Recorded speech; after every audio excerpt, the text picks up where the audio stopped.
Retrospectiva 2024 da economia brasileira, galera. Vamos falar um pouco sobre o que aconteceu ao longo desse ano e vou mostrar também um pequeno resumo do que levou a gente de um país que tinha muita euforia de crescimento para agora um final do ano desastroso com dólar disparado aí. E para começar, vamos falar um pouco sobre como estava o cenário à época, né? Então vocês estão vendo aí o economista-chefe da XP falando que dificilmente a gente enxergaria um dólar aí acima de R$ 5 no final do ano, que 2024 seria muito positivo para a economia brasileira. E muita gente, apesar de ser um economista importante aqui da Faria Lima, concordava com ele. Dizia que sim, provavelmente o Brasil teria um ano muito positivo, à exceção de um criador de conteúdo. Dá só uma olhada nesse vídeo. Porque se for necessário esse país fazer um endividamento para esse país crescer, qual é o problema? Qual é o problema de você fazer uma dívida para produzir ativos produtivos para esse país? Pois é, galera, por isso que eu falo, eu tô aqui explicando para vocês sobre economia, não é sobre política, não é sobre, eu sou a favor do carinha de não sei o que, eu sou a favor do faz o L. Não, eu tô falando sobre economia. Isso que eu falo que está no caminho errado, e eu falo, estamos no caminho errado, significa dizer que a gente já passou por esse caminho. E provavelmente daqui a algum tempo você vai ver o Humberto Costa de novo. Talvez a gente tenha exagerado um pouquinho. Pois é, galera, esse cara sou eu, e eu falava à época, você pode até olhar a data ali do vídeo, que eu não concordava com isso. Eu achava, inclusive, que apesar da bolsa estar na máxima, apesar do dólar estar caindo, né, despencando no final do ano passado, o caminho estava equivocado. Eu até boto o vídeo do Lula falando que endividamento é isso aí mesmo, gasto é vida, e vambora e tal.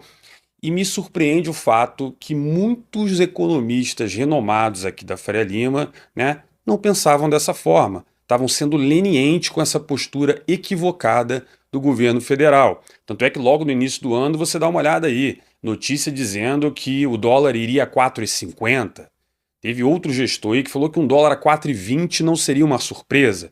Pois muito bem, né? O ano continuou, a euforia continuou, né? A XP logo ali para março e tal já falava numa bolsa de valores, uma Ibovespa, fechando em torno de 150 mil pontos, o que seria muito positivo para a bolsa, né? E aí pra galera, né? A bolsa tá barata, compra bolsa, fundinho imobiliário aí, galera, vambora, né? Pois é, né? Acho que se você tem um assessor de investimento aí, de várias casas aqui da Faria Lima, com certeza ele te mandou comprar um monte de coisa dizendo que tudo ia acabar bem, né? Que tudo ia dar certo. Complicado, né? Eu segui ao longo do ano inteiro sendo chato na sala, dizendo que o caminho estava equivocado. Você deve escutar eu falar isso toda hora. O caminho está errado, que esse negócio vai dar merda, que não é tranquilo o que estava acontecendo. E lá para julho já começava a aparecer uns sinais de que a economia estava rateando, que o governo não estava nem um pouco preocupado em ser responsável. Aí a gente já tem de novo aqui o economista-chefe da XP, o mesmo economista falando que tudo bem, 5 não, mas 6 a gente não vai ver. 6 eu tenho convicção que a gente não vai ver, né, o dólar bater, a economia ainda está bem, né? Então, assim, vai fazer preço médio, compra aí mais fundo imobiliário, compra mais uma bolsinha aí, porque, né, acho que ainda dá para ir e tal, não sei o quê. E o ano foi se desenvolvendo, continuava aquela euforia meio preocupante. Em outubro, a Moody's foi lá e colocou o Brasil próximo ao grau de investimento. Vocês lembram disso? Grau de investimento, né? Porra, agora o Brasil vai virar, né, a meca do investimento internacional. Estamos indo bem, até as agências americanas estão concordando com isso. Vocês também devem ter visto vários influenciadores de esquerda falando isso, à exceção desse cara que vos fala, que fez um vídeo, tá aí no canal, é só olhar, falando que a própria Moody's estava equivocada. Aí já começou a vir a galera, porra, tá de sacanagem. Pô, você diz que os economistas da Faria Lima estão errados, você diz que a Moody's está errada, você é o sertão. Pois é, na verdade o trabalho de um economista, e eu sei que uma porrada de estudante de economista, estudante de economia me segue, é você olhar mais à frente. Não é você olhar os dados que você tem agora. Os dados que você tem agora te dão base para você entender para que lado esse negócio está indo. E quando eu vi as declarações do Lula, da Glaze, o Haddad não conseguindo andar com nenhuma pauta econômica mais razoável, era meio óbvio que esse negócio ia acontecer. E lá para novembro, né, eu estou falando de um mês e pouco atrás, as coisas começaram a inflamar, como aquela feridinha que você tem na perna que você não dá muita atenção e de repente o negócio estava cheio de pus. né? Aí a gente viu a inflação soltar, se perder completamente, aquela ideia de Selic é 9% no ano, o negócio arrebentou, aí começaram a falar de ter que aumentar juros, aí o negócio foi piorando, aí aumenta mais ainda, vem o Banco Central, porra os juros para cima, aumenta 1%, diz que vai aumentar mais 2% nas próximas reuniões. Então a gente começa a ver o negócio ficar complicado, aí o governo fala, tudo bem, vou fazer corte de gastos. Aí várias pessoas falaram, não, então vem corte de gastos, Lula está falando que vai ser mais responsável, veja bem, menos esse economista que vos fala, que falou que, obviamente, isso é uma idiotice, o Lula não acredita nisso. A ideia que o Armínio Fraga teve, que o Henrique Meirelles teve, que muita gente na Faria Lima teve, que tipo assim, vem aí o Lula responsável.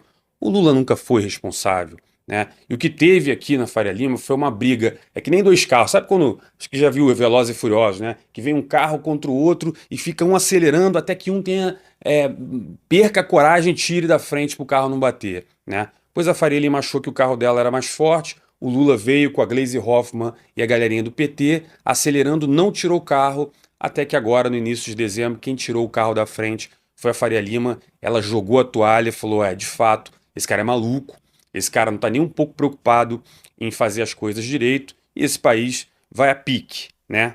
E aí o que aconteceu? O dólar deu uma disparada, a gente começou a ver vários bancos, né, suíço, americano, banco alemão, dizendo, galera, Brasil afundou, pula fora, e o dinheiro começou a ir embora, e na hora que o dinheiro vai embora, eu sempre falo isso aqui, o cara passa no Banco Central, ele vende os títulos dele do governo, ele troca por dólar e vai embora, quando você compra muito dólar, o preço do dólar sobe. E quando você vende muito título, a taxa de juros tem que subir para poder fazer com que as pessoas continuem comprando esses títulos, né? E aí a única tábua de salvação que a gente tinha era basicamente o governo fazer um corte de gastos, né? Aí voltou a todo mundo ter aquela esperança, né? Um monte de gente aqui pela Faria Lima ali, pela Leopoldo, por essas empresas, essas ruas aqui do Itaim, todo mundo indo para a igreja rezar para o Lula ter o mínimo de compaixão com quem estava comprado em bolsa, com quem estava comprado em fundo imobiliário, com quem achava que o dólar estava caro, né? E não foi isso que aconteceu. Eles anunciaram corte de gastos ridículo, né? Basicamente não cortou nada, mandou para o Congresso, tipo assim, ó, tá aqui, se vira aí, quem quiser pagar esse pato aí de ter que cortar coisa aí, que corte. E aí, obviamente, o Congresso olhou e falou, porra, não sou eu que vou fazer esse gasto político para defender o PT. Também não cortaram nada, e o que a gente viu nas últimas semanas? A vaca indo pro brejo, né? Aí a gente viu o dólar disparar, aí começou de novo a procurar culpado, o culpado é o Banco Central que não está comprando dólar, não está vendendo a reserva. Pois muito bem, o Banco Central foi, começou a vender reserva, mas dentro do incêndio que a gente estava tendo, era como o Banco Central pegasse a reserva e jogasse uns baldes de água numa floresta incendiando, né? E hoje a situação que a gente tem é essa. A confiança no Brasil acabou, o dólar disparou, a inflação saiu de controle e os gastos estão completamente sem o menor lastro, está completamente descontrolado esse negócio. Então a economia literalmente, a gente deveria ter um Haddad com a mão no volante, ele abandonou o barco, hoje estamos desgovernados. E quando eu falei no último vídeo que o Brasil quebrou, não é que o Brasil vai quebrar, o Brasil quebrou, é porque eu acho que todas essas engrenagens que a gente está vendo agora já são o fato consumado que o Brasil já era. O que a gente vai ver em 2025 nada mais é do que o tal dos frutos, né, da colheita que o Lula falou, né? Ele plantou, ele semeou vento ao longo do ano e a gente vai colher tempestade agora, né? Ou seja, eu não acho que tem mais como evitar. Para mim o Brasil já era, tá? Já era. Então o que vocês vão ver a partir de agora são só as consequências desses fatos. A gente vai poder ver aí um Banco Central tentando atuar segurando o dólar, mas está todo mundo tirando dinheiro daqui. Ninguém mais acredita nesse governo, ninguém mais acredita no Brasil. Então, por mais que você fique ali tentando segurar, eu falo isso direto lá no Instagram, né? Eu boto lá, galera, tá vendo? Ó, hoje o BC vendeu dólar, aí cai o dólar. 6 e pouquinho. Aí ele para de vender, sobe de novo para 6,20, começa a ir embora, aí ele vende mais, aí ele para de vender, sobe, porque o preço de equilíbrio do dólar já subiu. Os gastos do governo não param de subir. É gasto pra cacete. As tentativas de arrecadar imposto, de aumentar imposto, não são mais eficientes. Então o rombo não para de piorar. Os juros futuros né? Não param de subir, então a dívida brasileira está rolando em bola de neve. A inflação já foi desancorada. Inclusive, agora em janeiro, o Banco Central tem que fazer uma cartinha dizendo por que ele não entregou a meta de inflação.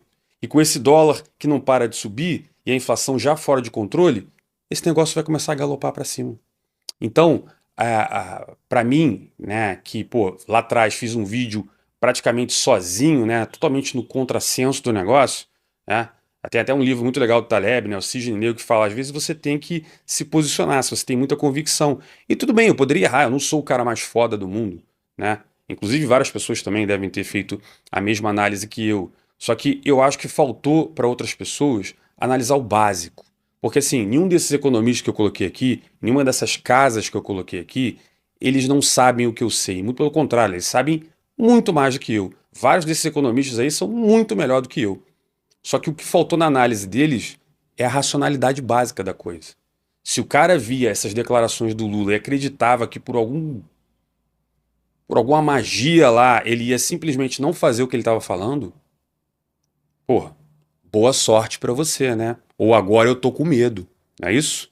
Que a gente escutou lá no início do governo Lula, quando ele destruiu o teto de gasto e botou o tetinho de palha ali do arcabouço fiscal. Em que momento vocês acreditavam que esse negócio está vindo para o caminho correto? É isso que me deixa preocupado com várias dessas casas que não olharam o básico, a psicologia da coisa.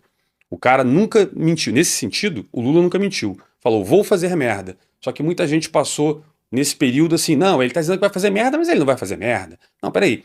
Ele disse que vai gastar pra cacete, gasta a vida, mas ele não vai fazer isso, né? Pois é, o cara, pela primeira vez, tava falando a verdade. E todo mundo tá fechando o ano aí, ó, desse jeito bizarro que a gente tá fechando. O dólar em disparada, o euro em disparada, o real desvalorizando pra cacete, né?